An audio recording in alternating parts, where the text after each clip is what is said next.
الحمد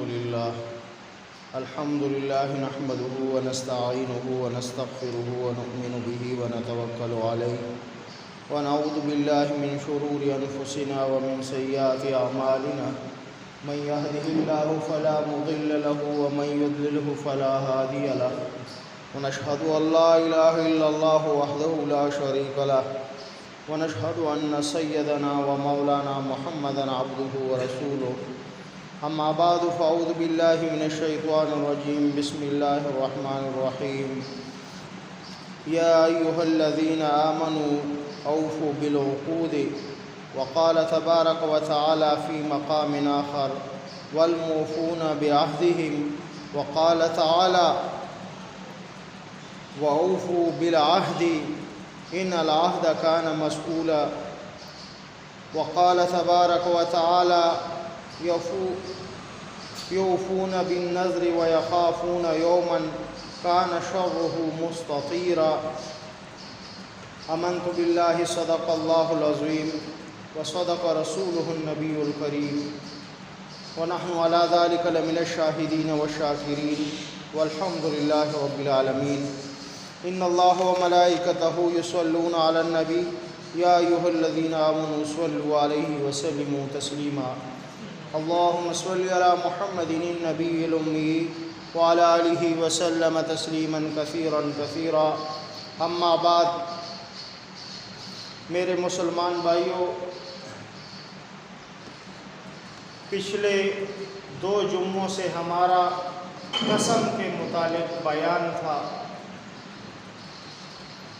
آج انشاءاللہ قسم کا ایک دوسرا حصہ ہے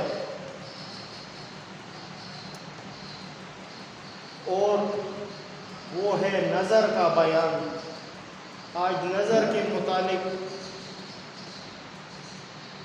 2 آیات کریمہ کے حصے میں نے آپ کے سامنے تلاوت کیے۔ میرے دوستو، اللہ جل جلالہ نے قرآن عظیم و شان میں ارشاد فرمایا، اے ایمان والو، عقدوں یعنی عہدوں کو پورا کرو، اپنے وعدوں کو پورا کرو جو عہد کیے ہوں آپ نے۔ دوسری آیات کریمہ میں اللہ جل جلالہ نے فرمایا کہ والموفون بعہدہم، اور جو اپنے عہدوں کو پورا کرنے والے ہیں۔ اور تیسری جگہ پر ارشاد فرمایا وَأَوْفُوا بِالْعَهْدِ، اور عہد پورا کرو، بے شک عہد کی باس پرسش ہوگی، یعنی پوچھ گچھ ہوگی عہد کے بارے میں جو عہد آپ نے کیا ہو۔ اور پھر ان عہد میں پورا کرنے والے جو نیک لوگ ہیں ان کے اوصاف بھی بیان کیے۔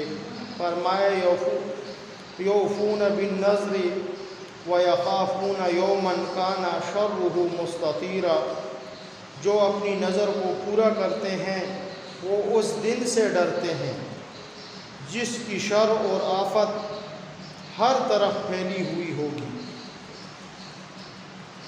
میرے دوستوں اور بھائیوں،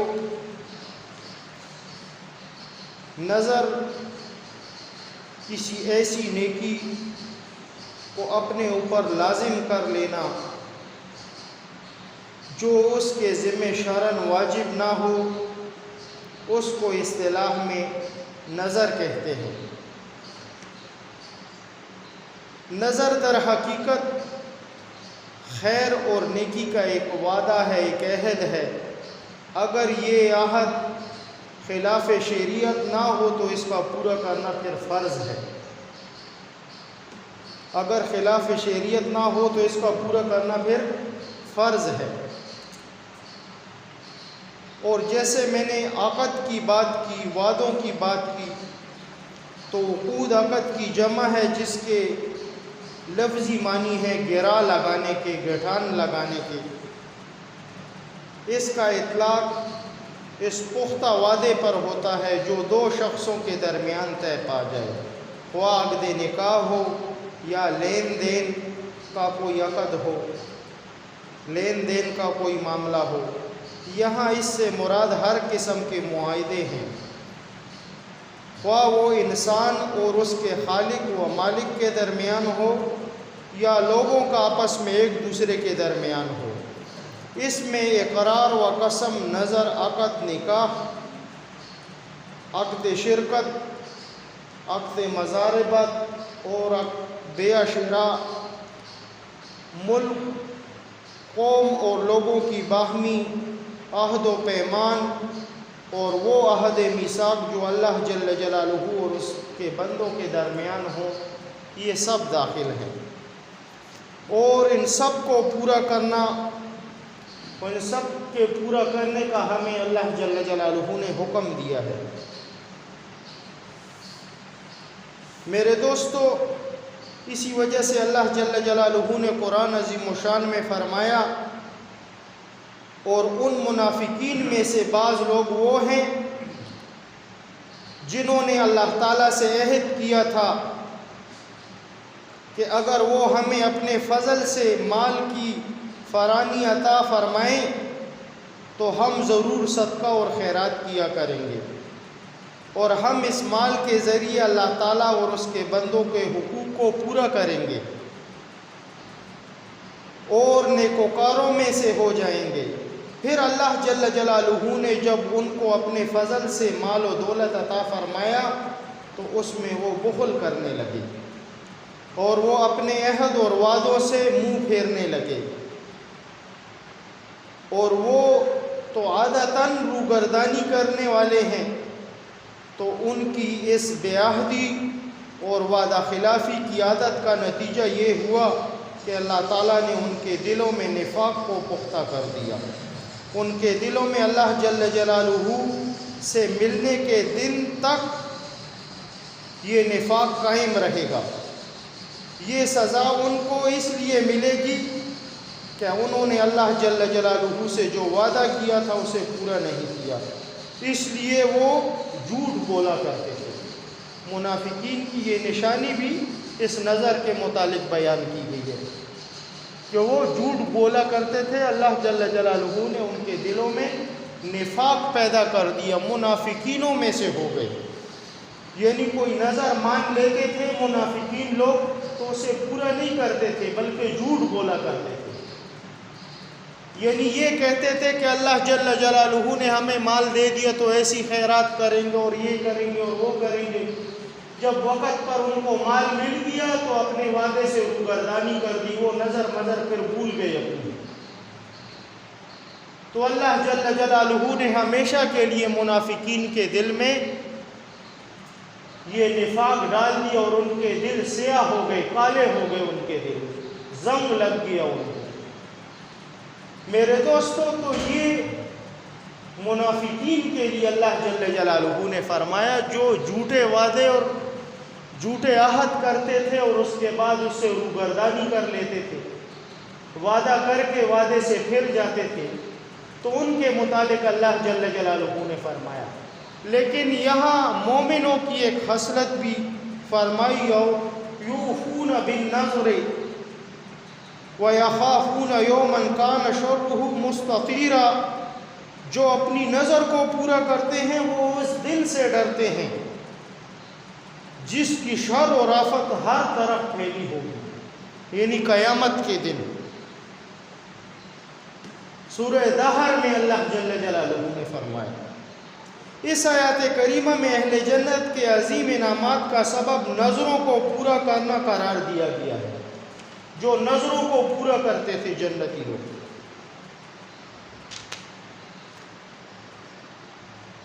وجہ یہ ہے کہ جو لوگ ان نظروں کو پورا کرنے کا اہتمام کرتے ہیں، جو انہوں نے خود اپنے اوپر لازم کیے ہوں، تو ان نیکیوں، واجبات اور فرائض کو زیادہ ہمت اور حسن خوبی کے ساتھ ادا کریں گے جو ان کے خالق و مالک نے ان پر واجب کیے ہیں۔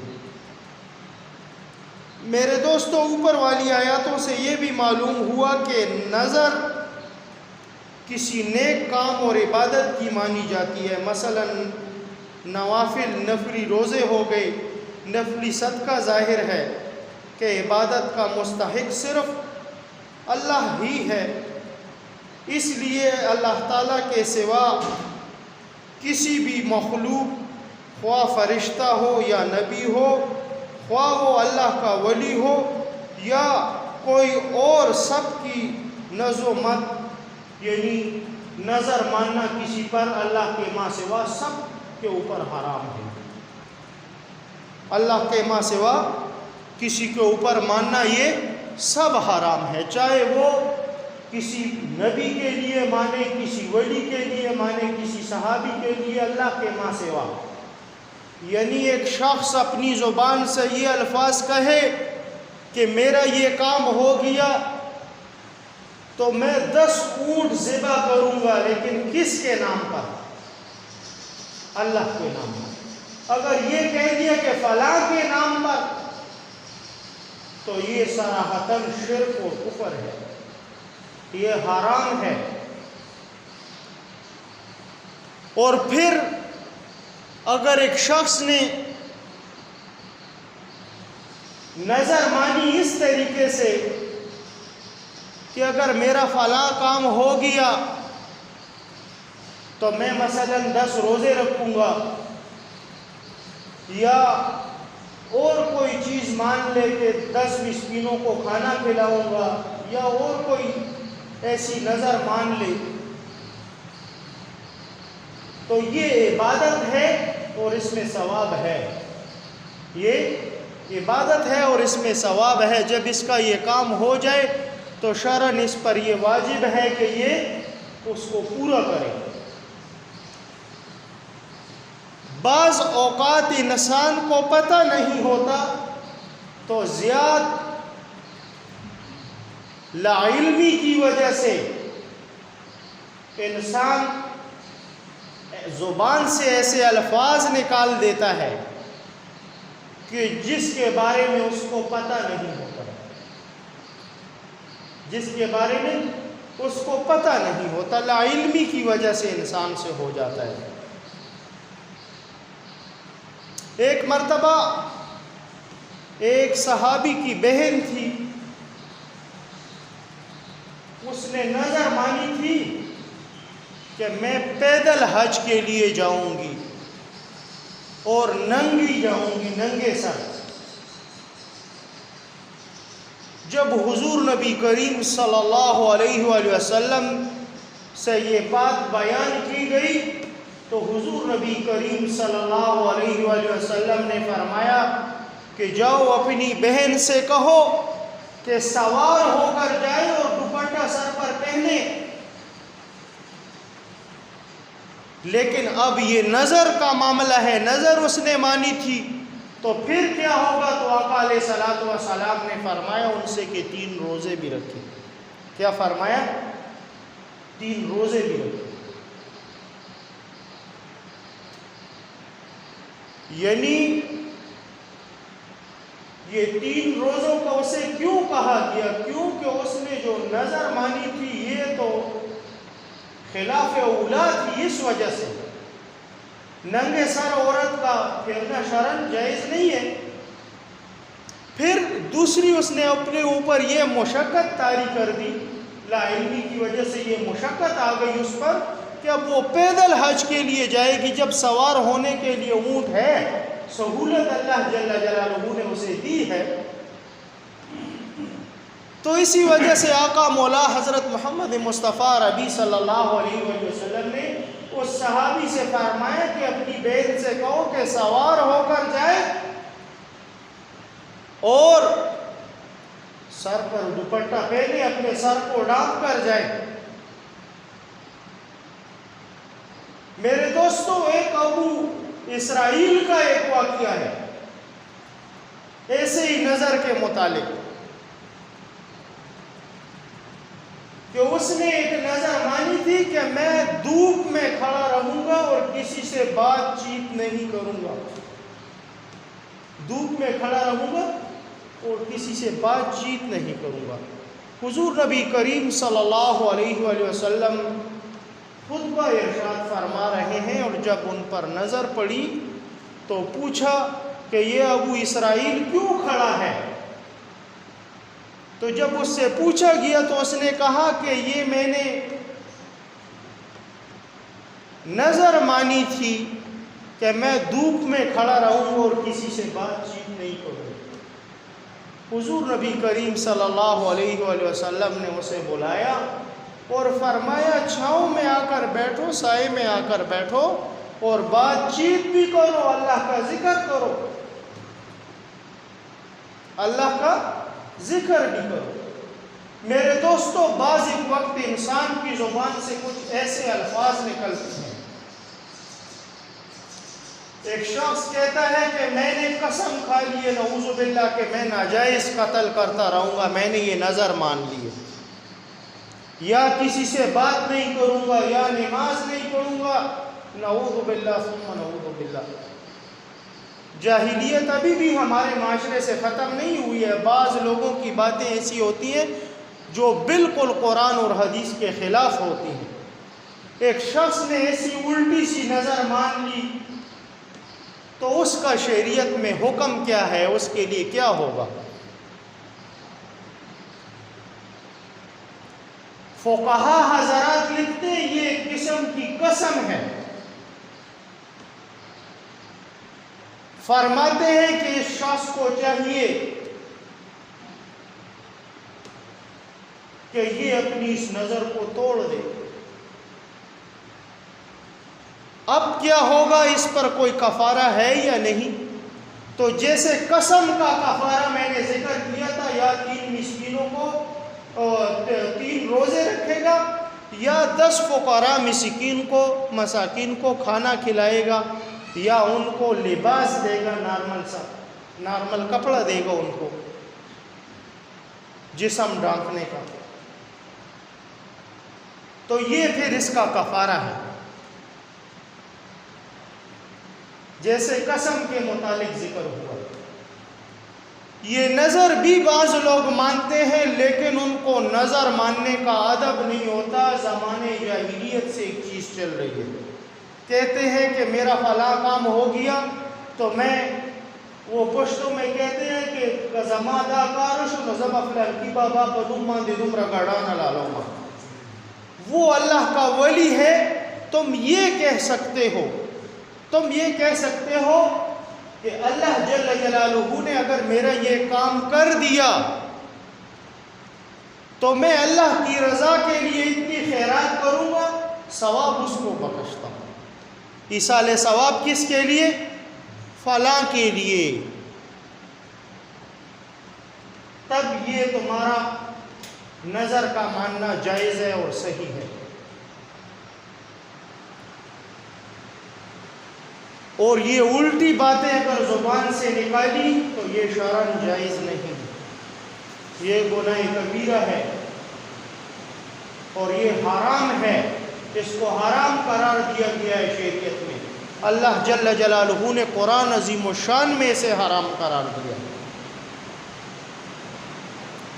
نظر بھی ایک ایسا عمل ہے کہ اس کو شرعاً صحیح طریقے سے اگر ایک نظر مانی ہے تو اسے پورا کرنا فرض اور واجب ہو جاتا ہے، فرض اور واجب ہو جاتا ہے۔ بعض ہمارے معاشرے کے اندر نظر کہتے ہیں میں نے تو نظر مانی تھی کہ میں فلاں کام کروں گا، تو اب نہیں کر سکتا، کیا کروں؟ مثلا ایک شخص نے کہا کہ اگر میرا بھائی جیل سے نکل آئے تو میں ایک گائے اللہ کی راہ میں ذبح کروں گا، ایک گائے اللہ کی راہ میں ذبح کروں گا۔ اب اس کا بھائی رہا ہو گیا، صحیح سالم اپنے گھر آ گیا، اب اس کے پاس پیسے نہیں ہے کہ وہ خیرات کرے، اپنی اس نظر کو پورا کرے، تو کیا کرے؟ شریعت میں کوئی راستہ ہے؟ شریعت نے ایک راستہ اس کو بتایا ہے کہ 3 روزے رکھو، اور پھر بھی انسان کے پاس جب مال آ جائے تو وہ خیرات اللہ کی راہ میں کر دے، وہ قربانی اللہ کی راہ میں کر دے۔ لیکن یہ یاد رکھنا چاہیے کہ یہ ایک ایسا عمل بھی ہے، جیسے حضرت عبد المطلب رضی اللہ تعالیٰ عنہ کے بارے میں مشہور ہے، حضور نبی کریم صلی اللہ علیہ وآلہ وسلم کے دادا مبارک کے بارے میں، جس جگہ پر آب زمزم ہے، اس جگہ پر دو قوموں کی لڑائی کی وجہ سے اس جگہ کو بند کیا گیا تھا، اور جو لوگ ہجرت کر رہے تھے انہوں نے اپنا سامان وامان سب اس کے اندر ڈال دیا۔ جب یہ حضرت عبد المطلب رضی اللہ تعالیٰ عنہ کی نظر پڑی اور انہوں نے اس جگہ کو کھودنا شروع کیا، تو اس وقت انہوں نے ایک نظر مانی تھی کہ میرے رب نے اگر مجھے 10 بیٹے دیے تو ایک بیٹا اللہ کی راہ میں ذبح کروں گا۔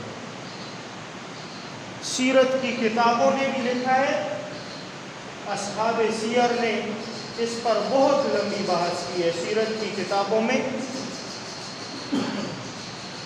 سیرت مصطفیٰ مولانا شبلی نعمانی رحمہ اللہ اور سیرت رسول کی کتاب شیخ ادریس کاندیلوی رحمہ اللہ تبارک و تعالی نے، ان دونوں سیرت کی کتابوں نے لکھا ہے، فرماتے ہیں کہ جب ان کو اللہ جل جلالہ نے 10 بیٹے عطا کر دیے تو ان میں سب سے خوبصورت اور چھوٹا بیٹا جو تھا وہ حضرت عبداللہ تھا، جو حضور نبی کریم صلی اللہ علیہ وآلہ وسلم کا والد تھا، جو حضور نبی کریم صلی اللہ علیہ وآلہ وسلم کا والد تھا اور سب سے خوبصورت تھا، بہن بھائیوں میں سب سے خوبصورت تھا۔ اب حضرت عبد المطلب رضی اللہ تعالیٰ عنہ رات کو سوئے اور انہوں نے خواب دیکھا، اور خواب میں ان سے کہا گیا کہ جو نظر مانی تھی اب اسے پورا کرو، اب اسے پورا کرو اس نظر کو۔ تو علماء حضرات لکھتے ہیں کہ جب صبح ہوئی تو حضرت عبد المطلب رضی اللہ تعالیٰ عنہ بہت پریشان ہوئے اور اپنے بیٹے کی طرف دیکھا، اور پھر اپنی بیٹیوں سے کہنے لگا کہ میں نے نظر مانی ہے کہ جب میرے 10 بیٹے ہوں تو آخری بیٹا میں اللہ کی راہ میں ذبح کروں، اور اب تمہارے اس بھائی حضرت عبداللہ کو میں اللہ کی راہ میں قربان کروں گا۔ تو ان کے گھر میں ہائے ہائے مچ گئی، بہنیں رونے لگی زاروں کا تار، اور وہ بھائی بھی سب سے لاڈلا تھا اور امام الانبیاء کا والد تھا۔ پھر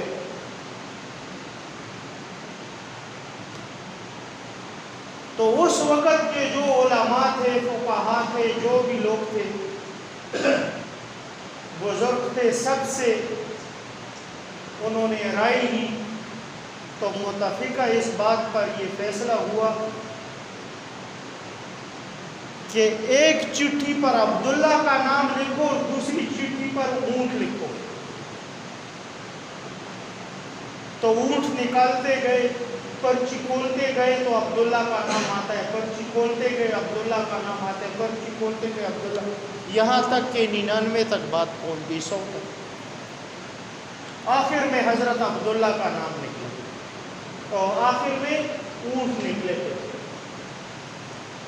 تو انہوں نے پھر 100 اونٹ اللہ کی راہ میں ذبح کیے، 100 اونٹ۔ لیکن یہ نظر کا معاملہ جو ہے یہ ایسا ہے کہ دیکھو اس کی یہ بات میں نے کہاں سے آپ کو دلیل دی کہ حضور نبی کریم صلی اللہ علیہ وآلہ وسلم کے والد پر یہ بات آئی جائے کہ ان کے باپ نے یہ نظر مانی تھی، آقا علیہ الصلوۃ والسلام کے جد امجد ان کے دادا حضرت عبد المطلب رضی اللہ تعالیٰ عنہ نے یہ نظر مانی تھی، لیکن نظر پورا کرنے کا وقت آیا تو دیکھو شریعت نے یہ راستہ بتایا پھر ان کو۔ لیکن بعض اوقات ہمارے لوگ جو نظر مانتے ہیں تو نظر کو ماننے کا پہلے طریقہ بھی انسان کو آنا چاہیے کہ نظر اللہ کے ماں سوا کسی کی نہیں ماننی چاہیے، یعنی اللہ کے نام کے ماں سوا کسی کے نام پر خیرات نہیں ہو سکتی۔ ثواب تم ہر کسی کو بخش سکتے ہو، اللہ کے ولی کو بھی بخش سکتے ہو، انبیاء کرام کو بھی بخش سکتے ہو، تابعین کو بھی بخش سکتے ہو، تبع تابعین کو بھی، اپنے بزرگوں کو بھی بخش سکتے ہو، اولیاؤں کو بھی، لیکن جو منت مانی جائے گی تو اللہ کے نام کی ہوگی کہ اللہ کے نام کی یہ قربانی کروں گا، اللہ کے نام پر یہ چیز قربان کروں گا جب میرا یہ فلاں کام ہو جائے تو۔ اور پھر اگر ایک انسان کا یہ کام ہو جائے اور اس کی طاقت اور ہمت نہیں ہے کہ وہ یہ پیسے خرچ کر سکے، اتنی طاقت اس کی نہیں ہے، تو پھر وہ قسم والا کفارہ ہے اس پر کہ 3 روزے رکھ لیں، 3 روزے رکھ لیں۔ لیکن جب اس کے پاس مال آ جائے تو پھر یہ مال اللہ کی راہ میں خیرات کر دو۔ بنیادی خلاصہ ان باتوں کا یہ ہے، ایک تو لوگ نظر مانتے ہیں تو اکثر لوگوں کی زبان سے یہ سنا ہے کہ میرے بھائیوں یہ کام میرا ہو جائے تو میں فلاں کے نام پہ یہ کروں گا اور فلاں کے نام پہ یہ کروں گا، فلاں کے نام پہ یہ کروں گا۔ یہ الفاظ کہنا ہی حرام ہے، قطعاً جائز نہیں ہے، یہ حرام ہے، یہ الفاظ کہنا ہی جائز نہیں ہے۔ اور جب انسان کی زبان سے ایسے الفاظ نکلے تو اللہ سے توبہ کرے۔ اس بات پہ بار بار زور اس وجہ سے دے رہا ہوں کہ ہمارے معاشرے کے اندر یہ بالکل عام ہو چکا ہے کہ میں نے فلاں بزرگ کے نام کی منت مانی ہے اور جاؤں گا اور وہاں پر اس کے نام پر یہ خیرات کروں گا۔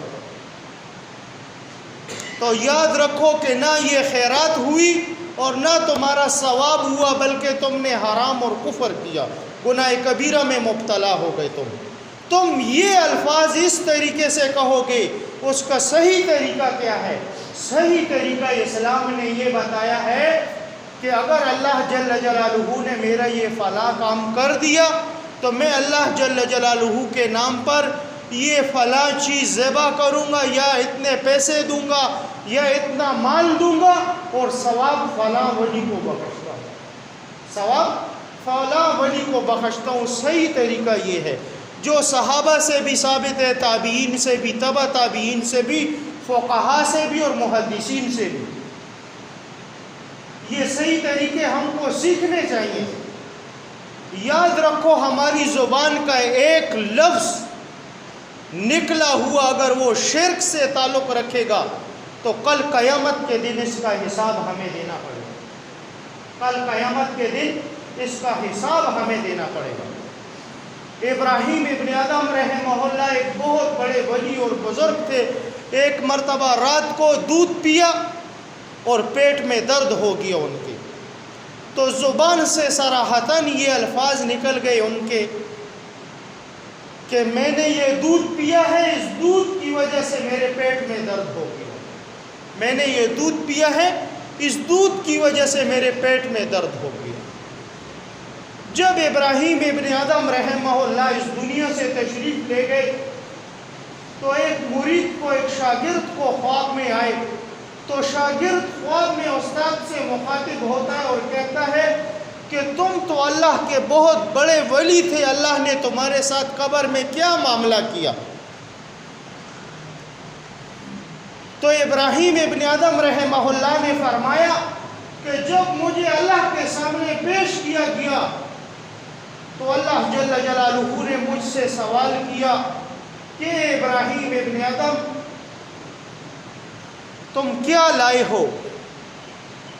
بس یہ الفاظ میرے رب نے مجھ سے کہا کہ تم کیا لائے ہو، دنیا میں تم نے کیا کیا تھا؟ تو فرمایا میرے رب میں نے آپ کی توحید بیان کی تھی، میں نے آپ کی توحید کے چرچے عام کیے تھے اور آپ کی توحید لے کر آیا ہوں۔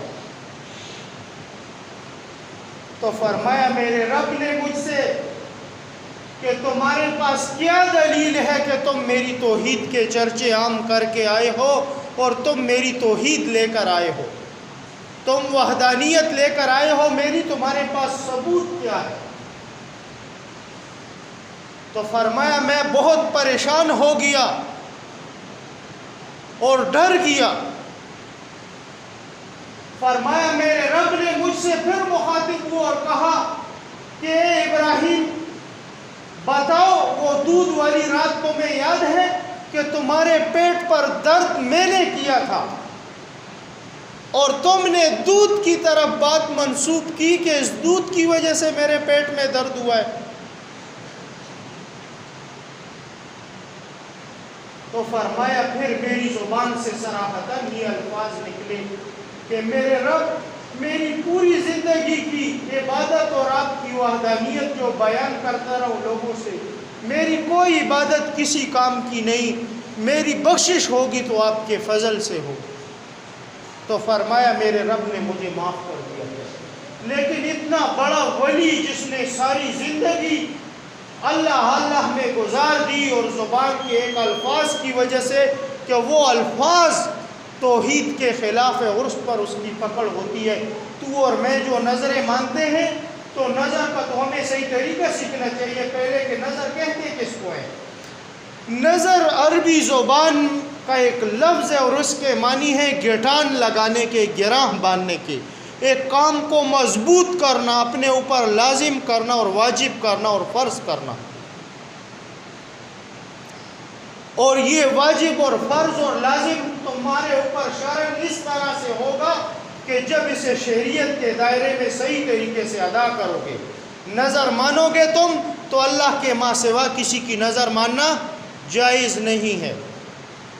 اللہ کے ماں سوا کسی کی مدد مانگنا جائز نہیں ہے، بلکہ اللہ کی راہ کے لیے جو کرو گے تو اللہ کی راہ کے لیے کرو گے، تب تمہارا یہ نظر ماننا جائز ہوگا اور صحیح ہوگا.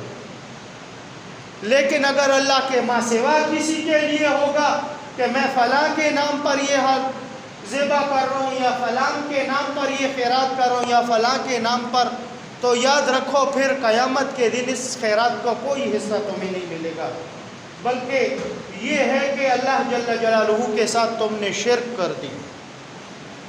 اور یہ شرک کے الفاظ اکثر ہماری عورتوں کی زبان پر بہت زیادہ ہیں کہ میرا بیٹا آ جائے یا میرے بچے ہو گئے یا میری نواسے ہوئے یا میرے پوتے ہوئے تو میں فلاں بابا کے نام پر یہ بھینس ذبح کروں گا اور یہ گائے ذبح کروں گا. فلاں بابا تیری بھینس اور گائے کا محتاج نہیں ہے، وہ ویسے ہی اللہ کا ولی ہے. تم جو کرو گے تو اپنے لیے کرو گے، البتہ تمہاری اس خیرات کا ثواب اسے تب پہنچے گا صحیح کہ تم کہو گے کہ اللہ کے نام پر یہ ذبح کر رہا ہوں اور ثواب اس ولی کو بخش رہا ہوں، تو تب تمہاری یہ نظر بھی صحیح ہوگی اور خیرات بھی صحیح ہوگی. تو یہ ہماری عورتوں کو بھی چاہیے جو ہماری مائیں اور بہنیں گھروں میں بیٹھی ہیں، اپنی زبان کے الفاظ صحیح کریں. یاد رکھو اس زبان کی وجہ سے قیامت کے دن بڑے لوگ ذلیل اور رسوا ہوں گے. سیدنا حضرت ابوبکر صدیق رضی اللہ تعالیٰ عنہ یہ زبان اپنی مبارک ہاتھ میں پکڑتے تھے اور فرماتے تھے کہ اس نے مجھے بہت تنگ کیا، اور پھر فرماتے تھے کاش میں کوئی پرندہ ہوتا، شکار کیا جاتا اور مجھے کوئی کھا لیتا، کوئی حساب کتاب میرے ساتھ نہ ہوتا. یہ کون ہے؟ یہ خلیفہ اول ہے سیدنا حضرت ابوبکر صدیق رضی اللہ تعالیٰ عنہ، جن کے بارے میں آقا مولا حضرت محمد مصطفیٰ ربی صلی اللہ علیہ وآلہ وسلم نے فرمایا کہ جس نے میرے ساتھ دنیا میں کوئی احسان کیا میں نے اس کے احسانوں کا بدلہ اس کو دنیا میں ہی دے دیا. ابوبکر صدیق میری امت کا وہ دوست ہے میرا کہ قیامت کے دن اس کے احسانات کا بدلہ اللہ جل جلالہ سے لے کر اس کو دوں گا. ایسی فضیلت اور کتنی مرتبہ ان کو جنت کی بشارت دی. لیکن صحابہ کرام رضوان اللہ تعالی علیہم اجمعین کی عاجزی کیسی تھی، اس زبان کی وجہ سے یہ بات آپ کو کی. وآخر دعوانا الحمدللہ رب العالمین. اللہ جل جلالہ پہلے ان باتوں پر مجھے عمل کی توفیق عطا فرمائے، بعد میں آپ کو. وآخر دعوانا الحمدللہ رب العالمین. سنتیں ادا کرو.